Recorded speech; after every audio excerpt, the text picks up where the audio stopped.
Assalamualaikum warahmatullahi wabarakatuh. Perkenalkan, nama saya Muhammad Haikal dengan NIM 2401700011. Di sini saya akan mempresentasikan materi dengan judul konsep kriptografi serta implementasinya. Langsung saja kita masuk ke slide berikutnya, ada pengantar kriptografi.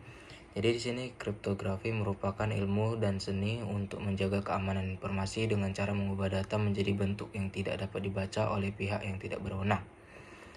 Istilah ini berasal dari bahasa Yunani yaitu kriptos yang berarti tersembunyi dan graphia yang berarti tulisan.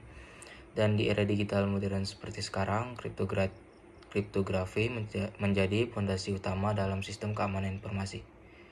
Setiap kali kita melakukan transaksi online, mengirim pesan atau menyimpan data penting, kriptografi berperan besar dalam menjaga kerahasiaan dan integritas informasi tersebut. Kita masuk ke slide berikutnya, ada tujuan dan manfaat kriptografi. Jadi di sini tujuan utama kriptografi adalah menjaga keamanan data digital.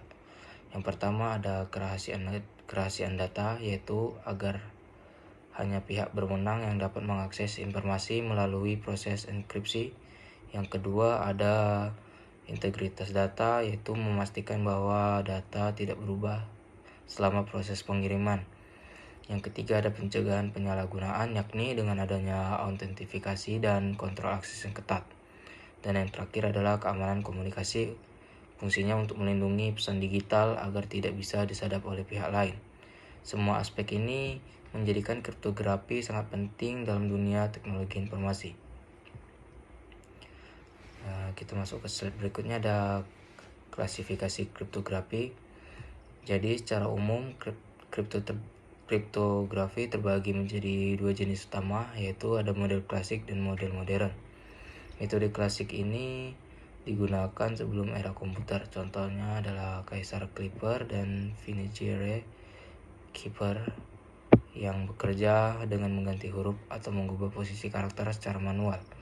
Sedangkan metode modern menggunakan algoritma matematis dan komputasi tingkat tinggi. Contohnya seperti AES, RSA, dan ECC yang lebih kuat dan digunakan dalam sistem digital saat ini, seperti enkripsi internet dan tanda tangan digital. Oke, kita masuk ke slide selanjutnya, ada metode klasik. Metode klasik substitusi. Metode substitusi adalah salah satu teknik yang paling awal dalam kriptografi. Teknik ini menggantikan setiap huruf dalam pesan dengan huruf lain berdasarkan pola tertentu. Contoh yang paling terkenal adalah Kaisar Keeper yang menggeser huruf sejauh beberapa langkah dalam alfabet. Misalnya jika huruf A digeser 3 langkah, maka menjadi huruf D. Namun kelemahan metode ini adalah mudah dipecahkan dengan analisis frekuensi karena huruf-huruf yang sering muncul dalam bahasa asli tetap bisa dikenali dalam hypertext. Di slide selanjutnya itu ada metode klasik yang transposisi. Di sini berbeda dengan substitusi. Metode transposisi tidak mengubah hurufnya, melainkan menyusun ulang urutannya. Contohnya adalah Rail Fence Keeper, di mana pesan ditulis dalam pola zigzag pada beberapa baris lalu dibaca secara berurutan.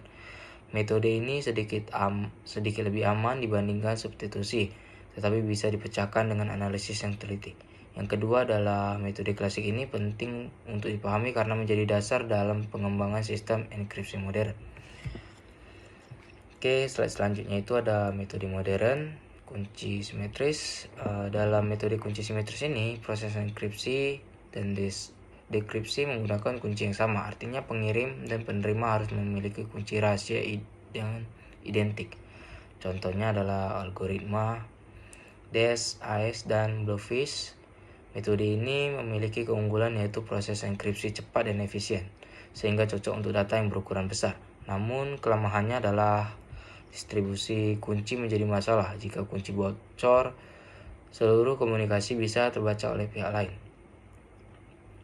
Oke, di slide selanjutnya itu ada metode modern atau kunci asimetris.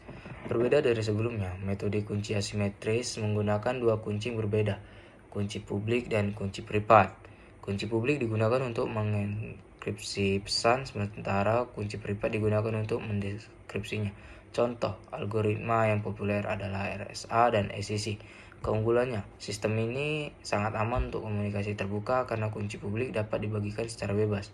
Namun, proses enkripsinya lebih lambat karena membutuhkan perhitungan matematis yang kompleks. Oke, selanjutnya itu ada implementasi kriptografi dalam kehidupan nyata.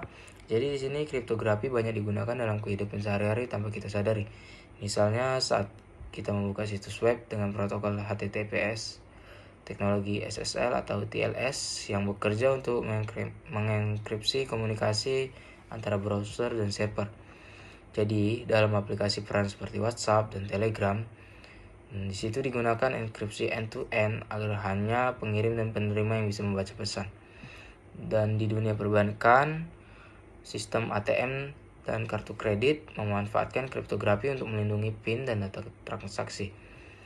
Sementara dalam teknologi blockchain, kriptografi menjadi tulang punggung keamanan transaksi dan kepemilikan aset digital. Oke, kita masukkan slide terakhir, ada kesimpulan dan penutup. Jadi di sini sebagai kesimpulan, kriptografi adalah fondasi utama dalam menjaga keamanan informasi di era digital. Jadi metode klasik memberikan dasar historis bagi pengembangan algoritma modern yang jauh lebih aman dan efisien. Pemahaman tentang kriptografi sangat penting, terutama bagi mahasiswa dan profesional di bidang teknik informatika serta keamanan cyber. Dengan memahami prinsip-prinsip kriptografi ini, kita bisa ikut berkontribusi dalam menciptakan dunia digital yang lebih aman. Sekian dari saya, terima kasih. Wassalamualaikum warahmatullahi wabarakatuh.